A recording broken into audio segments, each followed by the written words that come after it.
The automatic glass doors of Mercy Hospital slid open, hitting me with a blast of sterile, freezing air conditioning that made my chest ache with a searing intensity. I sat in the battered wheelchair, my scarred hands trembling as I clutched a small plastic bag. Inside were my personal effects, my faded leather wallet, my house keys, and a slightly creased photograph of my late wife, Greta. The thick surgical incision running straight down the center of my chest felt like it was literally on fire. It had only been 4 days since the surgeons had sawed through my sternum to repair a failing valve that had somehow managed to keep me alive for 7 decades. Every breath I took was a grueling labor. Every slight movement sent a sharp, terrifying electric shock radiating through my ribcage. I slowly looked up at the digital clock mounted on the sterile white wall. It was exactly 2 o'clock in the afternoon on a Tuesday. The hospital lobby was bustling with frantic, hopeful activity. I watched a young mother rushing to greet her husband. I saw a teenage boy gently helping his frail grandfather into a parked car. I saw family duty and I sat there, completely invisible, tightening my grip on my smartphone. I opened the group chat named the Bennett family. I typed slowly, my fingers thick and permanently calloused from 40 years of working as an auto mechanic. The doctor cleared me for discharge. Can anyone pick me up? I am waiting at the main entrance. I hit send. The message was marked as delivered. I waited. 5 agonizing minutes passed. Then 10. The pain in my chest throbbed in perfect time with my erratic heartbeat. Finally, a message from Terrell popped up on the screen.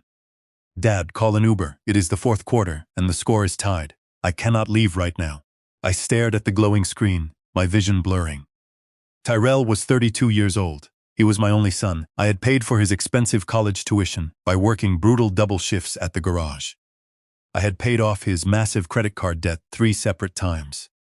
I had let him and his entitled wife move into the 4-bedroom house I owned free and clear because he claimed he needed to save money. And now, he absolutely could not leave a football game to pick up the man who had literally broken his body to give him a life. Before I could even process the burning sting of his rejection, another message appeared. It was from Paige, my daughter-in-law. She was 28 years old, with cold, calculating eyes that always seemed to be silently assessing the financial value of everything in my house. She had never liked me. She tolerated me simply because I paid the electric bill. Honestly, Langston, maybe you should ask the doctors to keep you another week. The house has been so incredibly peaceful, without that hacking cough of yours keeping us up all night. We are finally getting some decent sleep. Just take a taxi. I slowly lowered the phone to my lap. The cruel words blurred as my eyes watered. Not from sadness, but from a sudden sharp, volcanic rage that momentarily eclipsed the agonizing physical pain in my heart. They were sitting comfortably in my house, the house Greta and I had purchased in 1985, the house we had scrubbed, painted, and renovated with our own bleeding hands. They were eating the food I bought, watching the massive television I had paid for, and they could not be bothered to drive 20 measly minutes to bring a bleeding old man home from major surgery. They didn't just see me as an inconvenience. They saw me as a piece of ugly furniture that made too much noise. A broken, useless appliance that they desperately wished they could just drag to the curb and abandon. If you are listening to this story right now, and your blood is boiling at the sheer audacity of these entitled parasites, please, tell me in the comments where you are watching from. Sometimes, knowing that there are decent, hard-working people out there in the world who understand the profound pain of family betrayal gives me the strength to keep telling my truth. Subscribe to the channel, because the revenge I orchestrated against these 2 monsters is something they will remember until the day they die.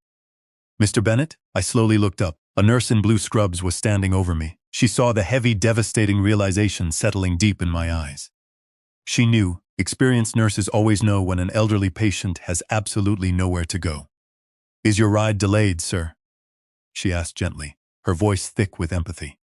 I cleared my throat, violently fighting the urge to cough because I could instantly hear Paige's shrill voice in my head mocking me. Something like that, I rasped, avoiding her gaze. We can call social services, Mr. Bennett, she offered, her voice lowering to a discreet whisper. They have a wonderful voucher program for seniors who do not have immediate family support. We can arrange a medical transport van. Social services. The 2 words hit me harder than the surgical saw. I was not a charity case. I was Langston Bennett. I was the head deacon at my local church. I was the man who had fixed half the broken cars in my neighborhood for free. I had a robust savings account. I had a house. I had my dignity. No, I said, my voice shockingly firm despite the overwhelming weakness trembling through my body. I do not need charity, but sir, you just had major open-heart surgery, she pleaded. You absolutely should not be traveling alone. I am not alone, I lied smoothly, staring straight ahead. I told them not to come. I didn't want to ruin the game they were watching. The nurse looked at me with profound, heartbreaking pity. That look was the absolute final straw. I hated pity. I gripped the armrests and pushed myself up from the wheelchair. The pain in my sternum was blinding like a white-hot knife, twisting violently in the center of my chest. I gritted my teeth and forced my trembling legs to hold my weight. I would not let them see me weak. I would absolutely not let Tyrell and Paige win this mental war. Mr. Bennett, please sit back down. The nurse urged. I am fine, I snapped, pulling my arm away from her grasp a little too harshly. I am walking out of here. I took a tentative step, leaning heavily on the metal cane the physical therapist had practically forced into my hand. I walked toward the sliding glass doors, clutching my small plastic bag against my chest. I stepped out into the thick, humid afternoon air. The chaotic city noise was immediately overwhelming. I limped to the curb, raising my trembling arm to hail a taxi. My arm shook violently. My knees felt like they were made of warm water. A battered yellow cab quickly pulled up to the curb. The driver was an older man with a graying beard and incredibly kind, weary eyes. He saw my hospital bracelet and the agonizing way I was clutching my chest, and he immediately jumped out to open the heavy back door for me. Easy does it, brother, he said, his voice deep and soothing. Take your time, there's no rush. I collapsed onto the cracked vinyl seat, gasping desperately for air. Where to, boss? The driver asked, looking at me with concern in the rearview mirror. I slowly recited my address. It was the exact address of the home I had built from the ground up. As the taxi slowly pulled away from the hospital curb, I took my phone out of my pocket. I looked at the group chat one last time. Tyrell had just sent an animated GIF of a football player performing a victory dance. Paige had immediately reacted to it with a bright red heart emoji. They were celebrating. They were thrilled that I was gone. They truly believed I was just a senile, dependent old man who would passively take their abuse and eventually come crawling back, begging for their affection. I looked out the smudged window as the gritty city rolled by. I gently touched the bandage beneath my shirt. My heart was weak, yes. It was stitched together with wire and heavily bruised, but it was still beating. And as long as it was beating, I was still the absolute master of my own house.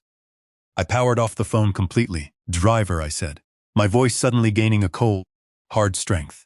Stop at that convenience store, up ahead. The one on the rough corner of Martin Luther King Boulevard. The driver glanced in the mirror, his brow furrowed. Are you sure, sir? That is a very rough spot, not the best place to be walking around, I am absolutely sure. I said firmly. I need to buy a few things and I am feeling incredibly lucky today. The taxi smelled faintly of cheap pine air freshener and decades of stale cigarette smoke, but to me, it smelled like absolute freedom. The driver, whose ID badge identified him as Ali, pulled over to the curb. You okay back there, sir? Ali asked. You hold your chest like it is broken. I am fine, son, I wheezed. Just a little soreness. I had open heart surgery a few days ago. Ali shook his head in disbelief. Surgery? And nobody came for you? No son? No daughter. That is an absolute disgrace. In my country, the old men are treated like kings. If my father was sick, I would sleep on the cold floor right by his bed. I would never let him take a yellow cab. His honest words stung infinitely worse than the iodine scrub on my fresh incision. Here was a complete stranger giving me more genuine respect in 5 short minutes than my own flesh and blood had given me in 5 entire years. It is a very busy time, I lied weakly. Ali didn't say another word, but I saw his heavy frown. He knew I was lying. We drove in thick silence for a few more blocks until the brake lights ahead of us merged into a stagnant sea of red. Traffic was completely gridlocked. We were stuck on the rough edge of the east side.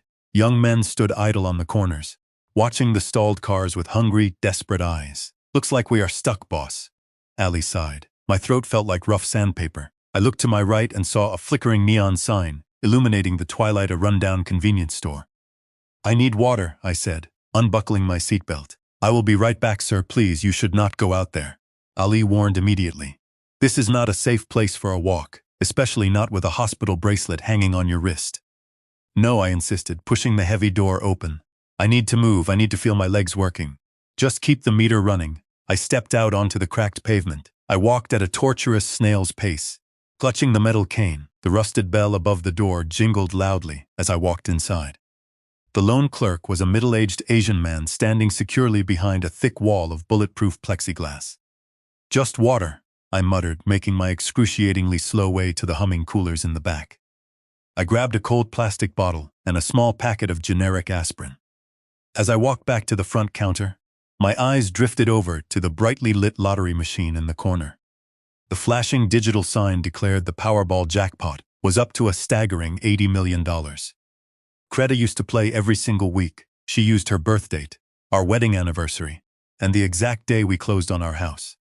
"Give me a Powerball too," I said, placing the water and aspirin on the scratched counter.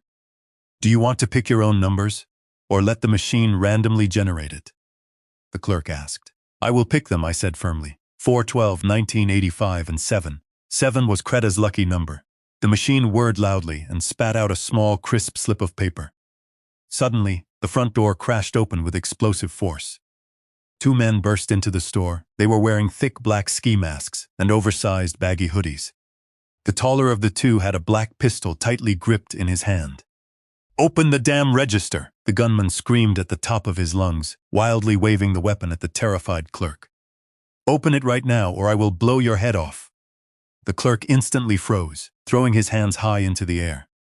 "Please, take it. Take everything," he begged. The second masked man quickly vaulted over the counter and started frantically shoving entire cartons of cigarettes into a duffel bag. I stood perfectly still near the lottery machine, gripping the handle of my cane. I was completely invisible to them. "Hey, old man," the gunman suddenly shouted, whipping his head toward me. "Drop the wallet. Throw it on the floor right now." I looked at him.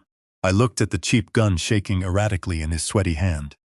He was young, probably the exact same age as Terrell. He was terrified, but that made him incredibly dangerous. I slowly reached into my jacket pocket. My wounded chest screamed in agonizing protest. "Faster, Grandpa," he yelled, taking an aggressive step toward me. Something inside my soul simply snapped. Maybe it was the heavy medication altering my mind. Maybe it was the unbearable physical pain, or maybe it was the crushing realization that I had spent my entire life being careful, working myself to the bone, playing by every single rule, and I still ended up completely alone in a filthy convenience store facing a loaded gun, while my ungrateful son drank beer and watched football. I was completely done being a victim. I pulled my wallet out, but I deliberately let it slip from my fingers, dropping it to the side to distract him for a fraction of a second. As his greedy eyes reflexively followed the leather splashing onto the dirty tile floor, I violently shifted my weight. I was a master mechanic. I understood leverage, and I knew with absolute certainty that a solid metal cane, swung with the full desperate weight of a 200-pound man, could shatter bone. I didn't think I swung. I brought the heavy metal cane down in a vicious, blindingly fast arc, aiming directly for his gun wrist. The impact produced a sickening sound, a loud, sharp crack like a thick, dry branch snapping. The gunman let out a high-pitched, agonizing wail, and the pistol clattered harmlessly onto the linoleum floor. Before he could even attempt to recover, I drove the hard rubber tip of the cane directly into his solar plexus. He doubled over instantly, violently gasping for air, clutching his shattered wrist. The second robber popped his head up from behind the counter, his eyes wide with absolute shock. He saw me, a 70-year-old heart patient wearing a hospital bracelet, standing over him, holding a metal cane like a medieval sword. He vaulted back over the counter, completely abandoning the duffel bag, and bolted out the shattered front door. The gunman on the floor desperately tried to reach for his dropped weapon with his good hand. I immediately stepped heavily onto the pistol, pinning it to the floor with my orthopedic shoe. "Stay down, son," I growled, my voice rumbling deep and terrifying in my chest. "Unless you want me to break the other one right now." The clerk was already frantically shouting into the telephone, calling the police. I leaned heavily against the counter, my vision suddenly swimming with dark spots. My chest felt like it had been set on fire. I collapsed onto a milk crate, breathing in ragged gasps. The gunman was openly sobbing on the floor. Within minutes, the tiny store was swarming with police officers. And right behind them, the news cameras arrived. Apparently, There had been a local news crew stuck in the same traffic jam as my taxi. I slowly walked out of the store, heavily supported by a paramedic. "No hospital," I insisted stubbornly. "I am going home." A young, aggressive woman holding a microphone shoved her way through the police line. "Sir, can you tell us what happened inside? We heard you fought off an armed gunman with your cane. Is that true?" I looked directly into the camera lens. I knew with absolute certainty that this footage would be on the 6 o'clock evening news. "I just wanted to buy some water," I said, my voice raspy and exhausted. "The paramedics say you just had major heart surgery. Is that correct?" "Yeah," I said flatly. "And you still took him down. What gave you the strength?" I instinctively touched the front pocket of my shirt. The lottery ticket was resting there, slightly crinkled and warm against my skin. "I just wanted to go home," I said. "I have a son waiting for me." The lie tasted incredibly bitter in my mouth. "Can we get your name for the broadcast, sir?" the reporter asked eagerly. "Langston Bennett," I replied. I pushed past the disappointed reporter and climbed back into the back seat of the taxi. Ali looked at me in the rearview mirror, his eyes wide with absolute awe. "You are a crazy man, Baba," he said, shaking his head and grinning. "You fight the men with guns. You are like a famous action movie star." "Just drive, Ali," I sighed. "Just take me home." As the taxi pulled away, I slowly reached into my pocket and pulled out the crisp slip of paper. 4/12/1985-7. I folded the ticket carefully and slid it deep into my breast pocket, directly over my beating heart. I didn't know it then, but that specific piece of paper was a ticking nuclear bomb waiting to detonate. The taxi's red taillights faded into the heavy darkness, leaving me standing alone on the cracked concrete of my own driveway. The house stood before me, a solid, 2-story brick colonial that I had spent 30 grueling years faithfully paying off.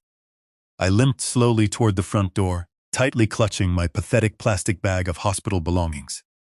My chest throbbed with a dull, rhythmic ache. I reached into my pocket for my keys. I found the heavy brass key and slid it into the lock. It didn't turn. I stepped back and squinted at the hardware. It was a shiny, high-tech smart lock, equipped with a biometric keypad and a tiny surveillance camera. They had changed the locks. My own son and his entitled wife had hired a locksmith to change the locks on my house, while I was lying completely helpless in a hospital bed. I raised my scarred fist and knocked. Total silence. I knocked again, much harder this time. "Tyrell Page, open the damn door." "It is me." I waited. I could clearly see the blue, flickering glow of the massive television shining through the living room curtains. 5 minutes passed. The wind was biting now, stinging my face with the cold. I gripped my cane and pounded the metal handle violently against the door. Finally, the bright porch light flicked on. The heavy door swung open, but only halfway. Paige stood there, physically blocking the entrance. She was wearing an expensive silk robe and holding a large crystal glass of white wine. She didn't step back to let me in. "You are making a lot of noise, Langston," she scolded, her tone dripping with condescension. "The neighbors are going to complain about the racket." "You changed the locks," I said, my voice barely a raspy whisper. "We had to," she replied breezily. "Security concerns, we meant to text you the code later. We just didn't think you would actually be coming back so soon."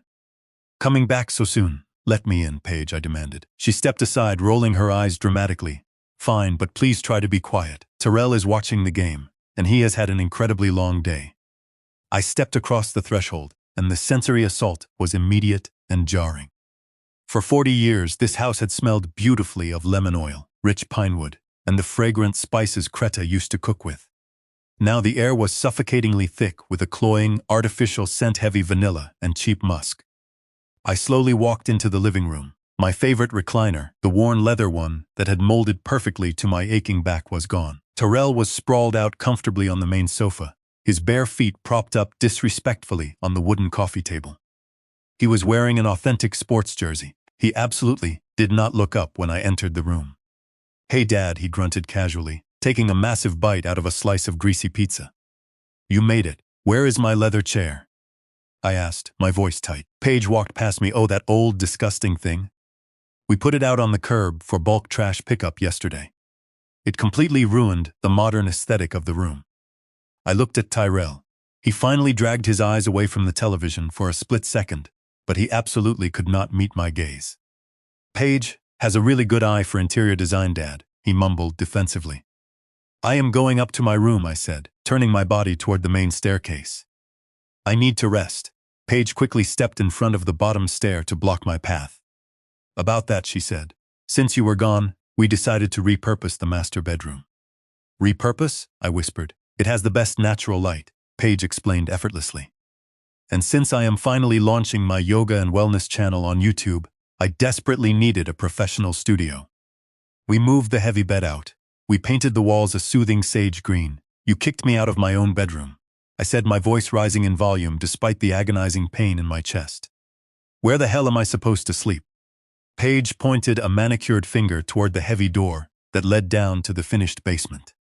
The downstairs suite is open, she said brightly. It is completely private. You won't have to worry about climbing the stairs with your bad heart condition. And we won't have to hear you coughing all night. It is a win-win. The basement, it was incredibly damp. It had tiny barred windows near the ceiling that barely let in a sliver of light. It was absolutely not a room for the master of the house. It was a room for a dog. You put my things in the basement, I asked. We carefully moved your clothes and your nightstand, Paige said. The big bed wouldn't fit down those narrow stairs, so we put the camping air mattress down there for now. An air mattress, I looked at them. My son, the absolute coward, my daughter-in-law. The arrogant usurper. I gripped the handle of my cane. I desperately wanted to use it again. But then I felt the faint crinkle of paper in my shirt pocket. The lottery ticket, $80 million. If I exploded right now, they would drag me through a lengthy court process. No, I needed to be much smarter. I took a deep, shuddering breath. You are right, I said softly. The stairs are very hard. The basement is better. Paige looked visibly surprised. She had clearly expected a massive fight. Good, she said, sniffing haughtily. Dinner is leftovers in the fridge if you are hungry. I walked right past them, opened the basement door, and navigated the steep, creaky wooden steps. The room was utterly bleak. My clothes were carelessly piled inside black garbage bags in the corner. Sitting right in the center of the cold concrete floor was a partially deflated air mattress with a single, thin hospital blanket. I sat heavily on the edge of the mattress, which instantly sank completely to the floor under my weight. I dry swallowed my pain medication and lay down on the squeaky plastic mattress. I could easily hear their heavy footsteps upstairs. I heard the muffled booming thumping of the television base. Hours passed. The house finally grew quiet. The ventilation system in this old house carried sound exactly like a telephone wire, especially from the master bedroom directly down to the basement utility room. I heard their voices clearly. I cannot believe he actually went down there without a fight. Paige's voice drifted clearly through the vent. He is weak, Tyrell replied. He looks really bad, Paige. Good, Paige replied callously. The sooner he goes, the better. Listen, I was looking at the assisted living facilities online today. There is a specific one right on the state line. It is entirely state-funded. It literally smells like bleach and boiled cabbage. But they will take him immediately with his Medicaid. We just need to formally prove he cannot take care of himself. We say he is confused. If we officially report that he is a danger to himself, the state will automatically step in. We can easily get full power of attorney, Tyrell, and once we legally have that, we can sell this dump. This is not a dump, Tyrell said defensively. The land is worth an absolute fortune. We sell the house, dump him in the state facility, and use the equity to buy that luxury condo downtown. The one with the infinity pool. I lay completely paralyzed in the pitch dark. They were actively plotting to erase me, to lock me away in a bleak warehouse for the dying, so they could cash out my entire life's work to buy a condo. I slowly reached up and touched the pocket of my shirt, where the lottery ticket lay hidden. Okay, Tyrell finally said, capitulating to his wife's greed. Okay, we will do it next week. Let him heal a little bit first so it does not look suspicious. Silence fell over the house, but in the total darkness of the basement, my eyes snapped wide open. The profound sadness completely evaporated. Next week, they genuinely thought they had a week. I sat up quickly on the deflated mattress. I was not just going to leave, I was going to give them exactly what they so desperately wanted. I was going to lift them up so incredibly high they could touch the absolute top of the clouds. And then, I was going to violently pull the floor out from directly under their feet. I pulled out my phone and quickly sent a text message. Steinberg, I need you, big job, life or death. Meet me at the diner on 4th at 6 a.m. Because tomorrow, the old man in the basement was going to start a massive fire. The heavy smell of garlic, butter, and seared beef drifted down through the floorboards, feeling like a deliberate slap to my face. I sat on the edge of the deflated air mattress in the damp basement, tightly clutching a single slice of stale white bread I had found forgotten in the pantry. Upstairs, the sounds of a massive feast were in full swing. I heard the distinct clink of heavy silverware against fine china. They were using Creta's good plates, the ones she absolutely forbade anyone from touching, except for Thanksgiving and Christmas. They were cutting into expensive steaks for a random Tuesday night dinner, while I literally rotted in the cellar, like discarded trash. Suddenly, the volume on the 85-inch television upstairs increased dramatically. I heard the familiar jingle of the 6 o'clock local evening news. Tonight, a local hero, a 70-year-old man recovering from open-heart surgery, valiantly fights off armed robbers at a convenience store on the east side. I stiffened instantly. Upstairs, the clinking of silverware stopped completely. Then Terrell shouted, "Babe, look." "It is Dad." I waited in the dark. For a split second, I foolishly waited for pride. I waited for my son to say, "That is my father." Instead, Paige cackled. It was a cruel, mocking sound. "Look at him. He literally looks like a homeless person, waving a stick around. God, Terrell, he is embarrassing us on national television." Terrell laughed loudly, eagerly joining in the mockery. "He really does look crazy. I hope absolutely nobody recognizes the last name." They were openly mocking the man who had just saved a clerk's life. My heart completely hardened into impenetrable stone. Then the news anchor shifted gears, and in an incredible twist of fate, that very same convenience store on Martin Luther King Boulevard is the exact location where the single winning Powerball ticket was sold this afternoon. The massive jackpot currently stands at $80 million. My hand flew instantly to my chest pocket. I pulled out the ticket. The darkness of the basement was thick, but a tiny sliver of yellow light from the street lamp cut through the window. I squinted at the paper, 4/12/1985-7. The numbers were unequivocally there. I had the ticket. I had the $80 million. Upstairs, Paige shrieked. Her voice was edged with frantic, desperate greed. "Your dad was there." "He was exactly there at 2:30. Terrell paced back and forth. "No way, Dad absolutely never plays the lottery." "Mom did. He is old, Terrell." Paige yelled back. "Old people do exactly what their dead wives did." What if he actually bought a ticket? I sat completely still in the dark, tightly clutching $80 million. The terrifying realization hit me with the force of a physical blow. If they came down here right now and searched me, if they found this ticket in my pocket, I would absolutely never leave this house alive. $80 million was more than enough motive to stage a tragic accident on the basement stairs. I folded the winning ticket carefully and shoved it inside my sock, pressing it deep against my ankle bone. I grabbed my small plastic hospital bag. I placed the photograph of Creta securely inside. I found the original notarized deed to the house, which I had purposefully hidden in an old toolbox. I shoved that in the bag too. I moved silently toward the heavy steel bulkhead door leading directly out to the backyard. I placed my shoulder against the cold steel and pushed. My chest screamed in protest, but the door finally gave way. I slipped out into the cool, dark night air. I walked rapidly through the backyard, heading straight toward the dark alleyway. I was a ghost now, a rich, highly vengeful ghost. The polished marble lobby of the Grand Ellington Hotel was incredibly pristine. I walked directly up to the front desk. The concierge looked at my wrinkled clothes with obvious disdain. Before he could speak a single word, I pulled out my wallet and slapped my black metal credit card hard onto the marble counter. "I want the presidential suite," I said, my voice commanding.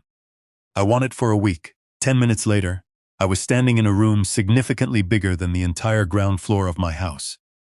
I took a long, scalding hot shower, intentionally letting the water scald the horrific memory of that damp basement off my skin.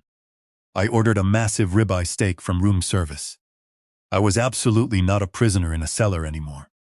I was Langston Bennett, and I was actively preparing to go to total war. The very next morning, exactly at 6 a.m., I met Steinberg at a classic diner 3 blocks from the hotel. Steinberg was an intimidating 75-year-old Jewish lawyer who had been ruthlessly practicing law since before civil rights were fully codified.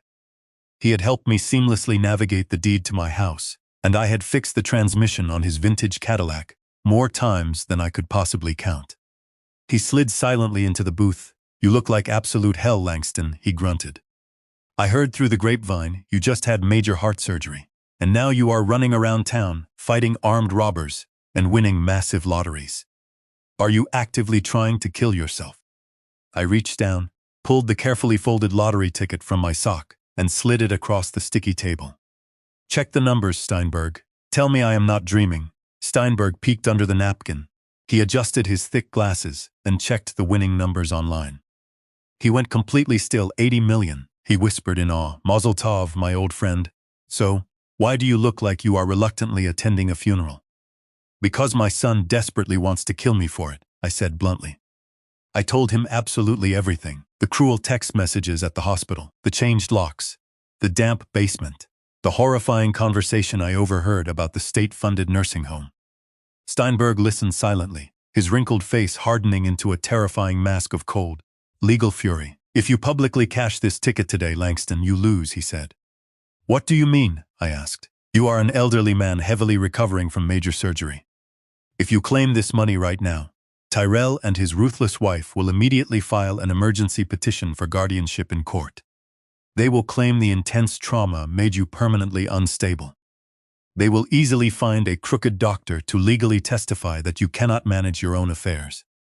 A judge might instantly freeze the assets while they investigate." I felt a deep chill. "So what do I do?" I asked. "We set a massive trap," Steinberg said, a wicked grin spreading across his face. "We make them believe you are exactly what they so desperately want you to be. Confused, senile, weak. We make them think the ticket is permanently lost or that you are too out of it to cash it. Why? Because greedy people make massive mistakes when they think they have already won," Steinberg explained. "We aggressively create a trust, the Bennett family trust. We confidently tell them that in order to avoid a massive 40% inheritance tax, which is a complete lie, but they are absolutely too stupid to know that. We desperately need to consolidate all family assets into the trust before the lottery winnings are officially deposited. We tell them that the trust legally requires the current deed to the house and any other assets to be signed completely over to you to trigger the massive tax loophole." I stared at him. "They will actually sign over the house just to get the 80 million. "I guarantee it," Steinberg chuckled darkly.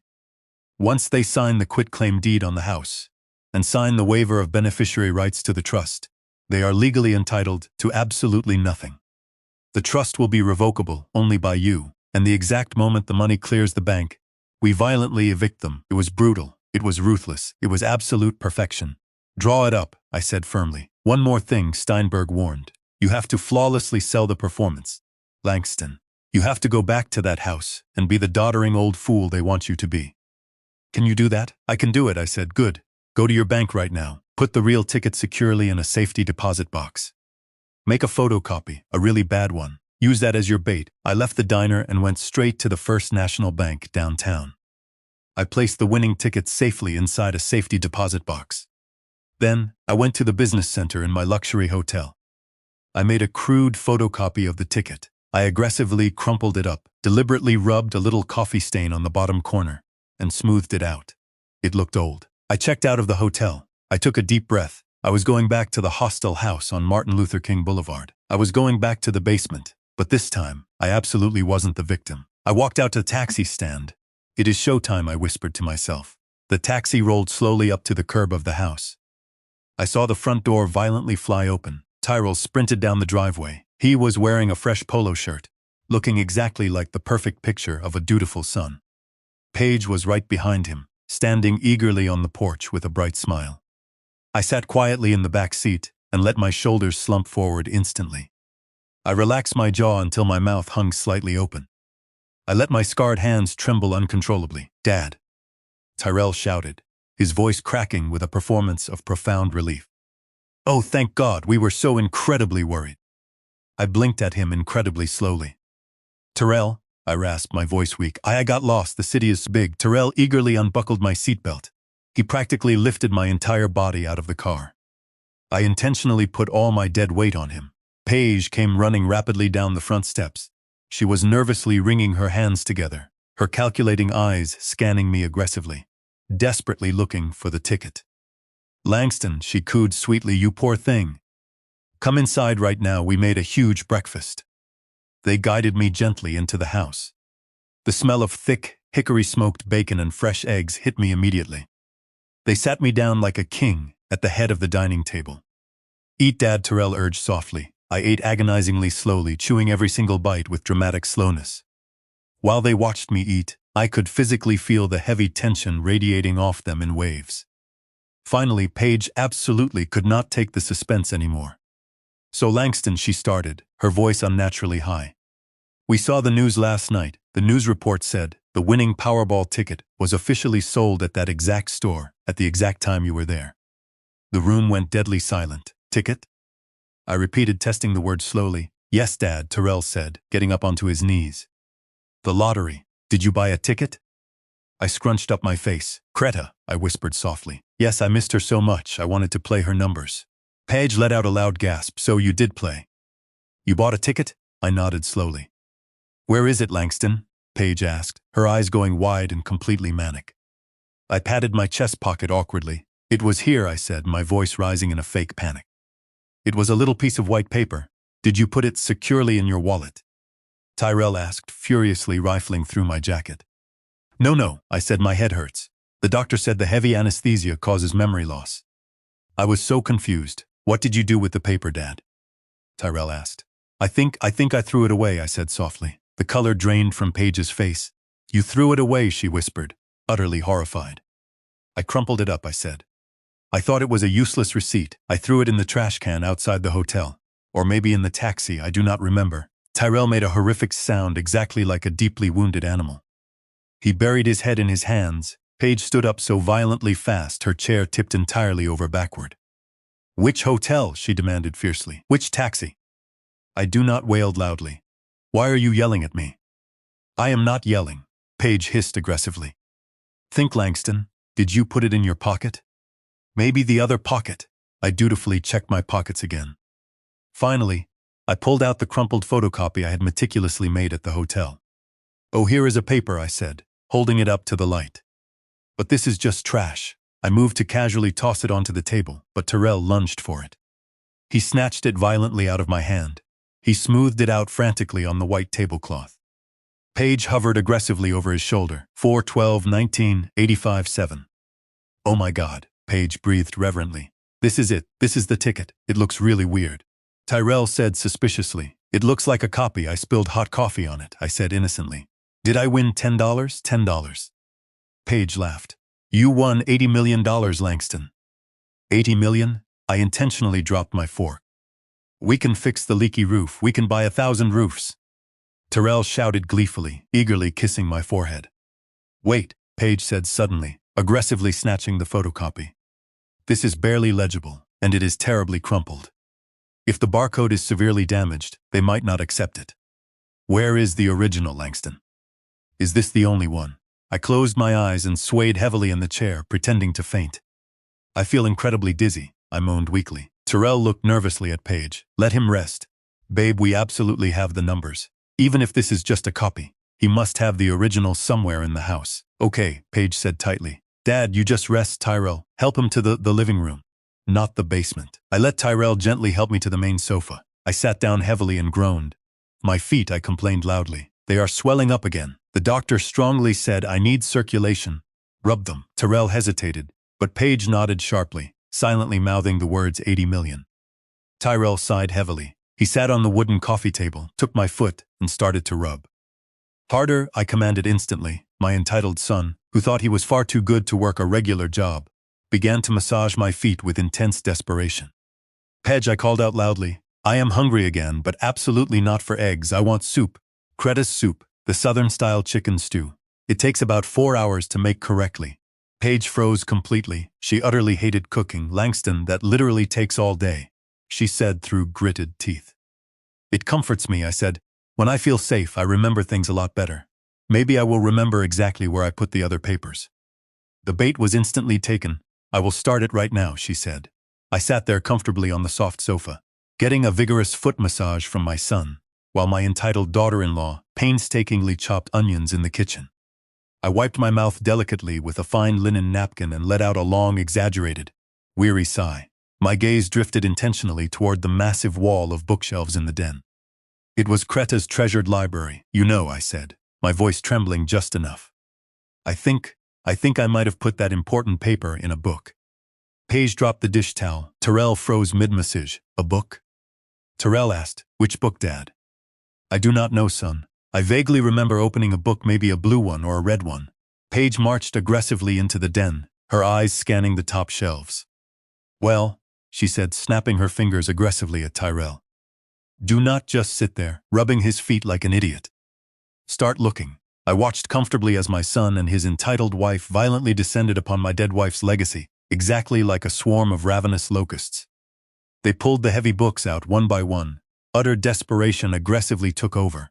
Terrell started ripping them violently off the shelves. Books fell to the floor with heavy thuds, dust billowed thickly into the air. I let them successfully turn the orderly library into a complete disaster zone. I finally decided it was exactly time for the mercy kill. Tyrell, I called out loudly. I need my reading glasses, and the blue folder from my nightstand down in the basement. I drafted some official legal papers a few months ago. I think I am finally ready to sign them. It is a full power of attorney and a complete deed transfer. I just want to give you the house, Tyrell. You and Paige. I just want to peacefully rest. Tyrell stood completely frozen. He didn't walk to the basement. He literally ran. He sprinted frantically back up, tightly clutching the thick blue folder. He practically threw it into my lap. Here, Dad. He said, where are your glasses? I do not know, I said helplessly. I cannot clearly see the lines without them. Paige quickly appeared. What is happening? She demanded. He wants to formally sign over the house, Tyrell whispered. Paige instantly cooed sickeningly. Oh, Langston. That is so incredibly sensible of you. Find my glasses, I said weakly. I absolutely cannot sign without them, and my hand it is shaking so incredibly bad.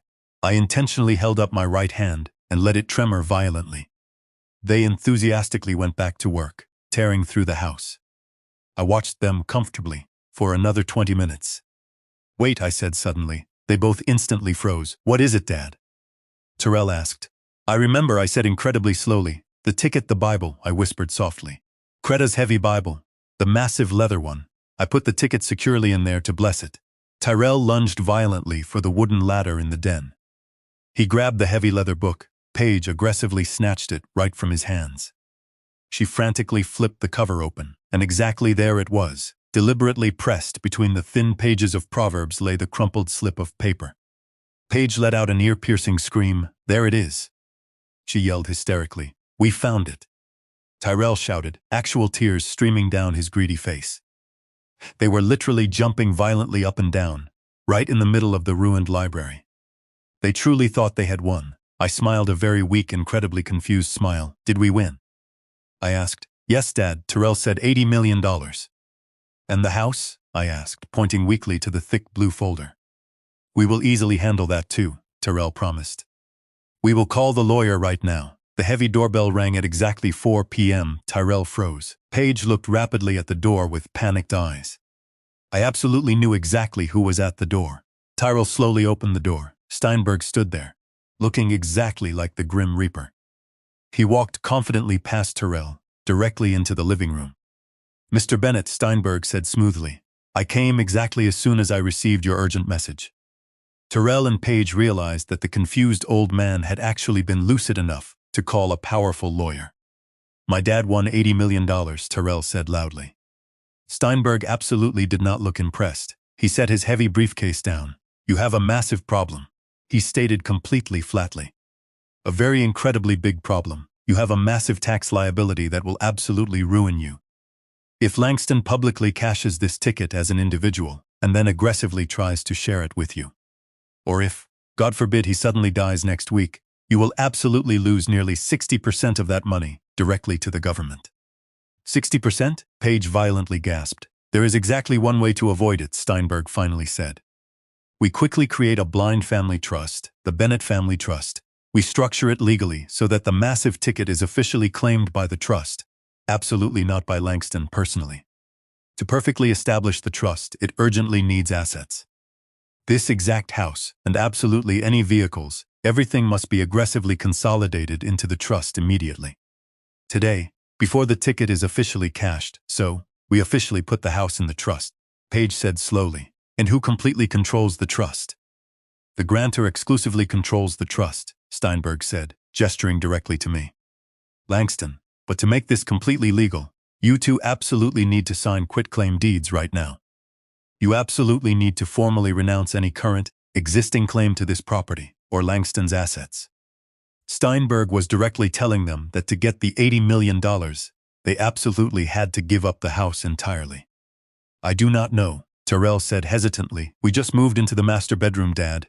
I let out a long, wheezing cough. You are absolutely right, son, I rasped painfully. It is far too much complex paperwork. Maybe we should just easily pay the massive taxes. We will still have $30 million left. $30 million. Paige shrieked hysterically. We are absolutely not aggressively throwing away $50 million. Sign the papers, Tyrell. Tyrell looked nervously at me. Dad, he said softly, you will absolutely put us on the trust right after the 90 days? I looked him straight in the eye. Of course, son, I said. Family actively takes care of family. He completely believed me. He bent down aggressively and violently signed the deed. Paige aggressively snatched the pen and violently signed. They aggressively signed away their absolute rights to the house. They officially evicted themselves, right in their own dining room, completely thinking they were eagerly buying a first-class ticket to absolute paradise. It is completely done, Steinberg said confidently. The house is now officially and legally the absolute sole property of Langston Bennett.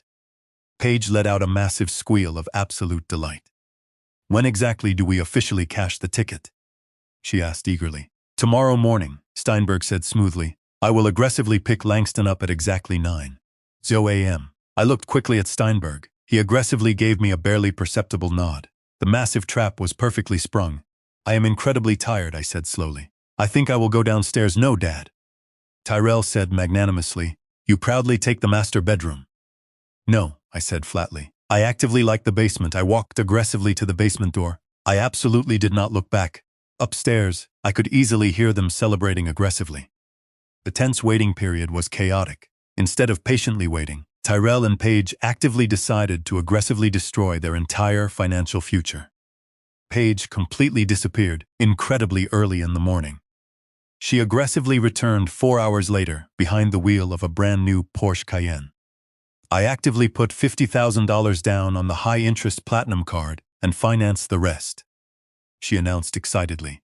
She aggressively ordered an Italian marble sofa and put a non-refundable $10,000 deposit down on a massive villa. Tyrell aggressively grabbed the keys to the old sedan and violently sped off. 2 hours later, I aggressively watched a viral live stream of him standing in the middle of his old warehouse, throwing a massive wad of cash into the air, screaming aggressively at his former manager. Evening aggressively fell. Paige was aggressively pacing the back patio, aggressively talking on her phone. I stood silently near the cracked door and aggressively listened. Yes, Sunnyvale Estates, she said aggressively into the phone. The absolute most expensive assisted living facility. Yes, just for exactly 1 month. After the 30 days, once the trust assets are fully transferred to our personal accounts, we will aggressively discontinue the private funding. Transfer him completely to the state ward. Give him 30 days of fake luxury so he signs whatever we absolutely need him to sign, and then aggressively flush him. I aggressively stepped back, flush him. The very next morning, at 3 a.m., the pain in my chest aggressively woke me up. I desperately needed my strong pain medication, but Tyrell had carelessly taken the bottle upstairs. I aggressively walked up the stairs to search the master bedroom while they loudly slept. And there, sitting aggressively on the vanity, was Creta's precious jewelry box. I eagerly opened it, aggressively hoping to touch the beautiful, authentic Akoya pearl earrings I had saved for 2 entire years to buy her. The pearls she proudly wore to church every single Sunday. But when I aggressively touched them, they felt like cheap, room-temperature plastic. I aggressively pulled out a crumpled yellow receipt, completely hidden under a chain. A pawnshop receipt, date October 12th. Item: vintage Akoya pearl earrings. Amount: attached aggressively to it was a massive credit card receipt from a loud nightclub for VIP bottle service. They had aggressively pawned my dead wife's legacy, her precious soul, to violently buy a few bottles of cheap vodka. The absolute father in me violently died in that exact moment. I aggressively called Steinberg. "Bring the police," I said, my voice completely dead. "Bring the video equipment. I have hidden camera footage. Tomorrow is the massive party. I want to aggressively burn it absolutely all down." The massive crystal chandeliers of the grand ballroom at the Ritz-Carlton aggressively shimmered overhead, casting a golden glow on the 300 wealthy guests Paige had aggressively invited. She had aggressively put the massive $150,000 party on a high-interest credit card in my name. Paige aggressively wore a silver sequined gown. Tyrell aggressively wore a tight tuxedo, actively drinking expensive scotch. Tyrell aggressively stepped up to the microphone. "Tonight is a special night," he announced aggressively to the wealthy crowd. "My father is actively handing over the Bennett family trust to me and Paige." The crowd clapped politely. He aggressively called me up to the main stage. I walked incredibly slowly, firmly gripping my cane. I took the microphone. "My son confidently says this night is about family," I said, my voice echoing violently. "He is right. It is about actively knowing who your family really is." I told the wealthy crowd the brutal story. I aggressively told them about the massive surgery. I aggressively told them about the taxi ride. I aggressively told them about the damp basement. The crowd gasped loudly. I aggressively pulled out a remote control and confidently pointed it at the massive projection screen. I aggressively played the hidden camera footage. First, Paige aggressively talking about the state facility. Then, Tyrell aggressively stealing pizza money from my wallet. Finally, the absolute kill shot. Paige aggressively holding the pearl earrings. "Let us pawn them. The old hag does not need them anymore." The wealthy crowd instantly turned incredibly hostile. "You absolutely do not aggressively pawn a dead mother's pearls." Paige violently screamed. Tyrell aggressively lunged for me, but massive security guards violently tackled him to the floor. Steinberg confidently opened his heavy briefcase. "You absolutely did sign the papers," Steinberg announced aggressively to Tyrell, whose face was violently pressed into the floor. "But you absolutely did not actively read the fine print. It is incredibly not a family trust. It is an aggressive charitable remainder trust. The $80 million was aggressively wired this morning, directly to the Creda Bennett Foundation." The crowd gasped violently again. "I aggressively donated it all," I said coldly, "to actively build affordable housing for seniors. But we absolutely still have the house." Tyrell pleaded aggressively. "No," I said, "I aggressively sold the house this morning for cash. The new owner is actively changing the locks right now. You are violently evicted." The Ritz-Carlton manager aggressively burst into the room with massive clipboards. "Your credit cards were aggressively declined for the massive $150,000 party bill," he shouted violently. Process servers aggressively threw massive lawsuits at Paige for the Porsche and the furniture. The police aggressively arrived, sirens blaring. I confidently said, "Attempted assault, massive elder abuse and severe fraud." Tyrell violently cried like a pathetic child as they aggressively handcuffed him. Paige violently screamed curses as they aggressively dragged her out. The tow truck aggressively towed the white Porsche away, right in front of the massive hotel. Steinberg aggressively patted my shoulder. "It is done," he said softly. I aggressively hailed a taxi. For the first time in incredibly long years, my heart completely felt absolutely free. 3 months later, I heard through the aggressive grapevine that Tyrell is actively working the fry station at a cheap fast food joint. Paige was aggressively kicked out by her own parents and is actively couchsurfing, dodging massive debt collectors. And me, I am confidently sitting on a massive yacht in the Mediterranean Sea, aggressively watching the sunset, surrounded by loyal friends. I actively sign massive scholarships for kids who respect hard work. My phone violently buzzed a text from Tyrell. "Dad, I am so sorry, please help, I am hungry." I felt absolute, total indifference. I confidently stood up, held the phone over the ocean, and actively dropped it. It sank instantly into the deep water. I aggressively turned back to my friends to eagerly play dominoes. My life was finally just beginning. If there is one absolute thing you take away from this story, it is this: strictly protect your dignity. Greed can aggressively destroy even the strongest family bonds.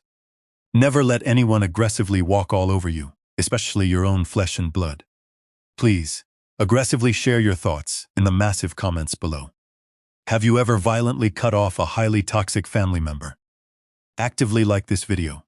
Strictly subscribe to the channel and confidently hit the notification bell for more stories of ultimate justice. Until next time, strictly stay strong, confidently stay vigilant, and never actively let anyone treat you like you belong in the dark basement.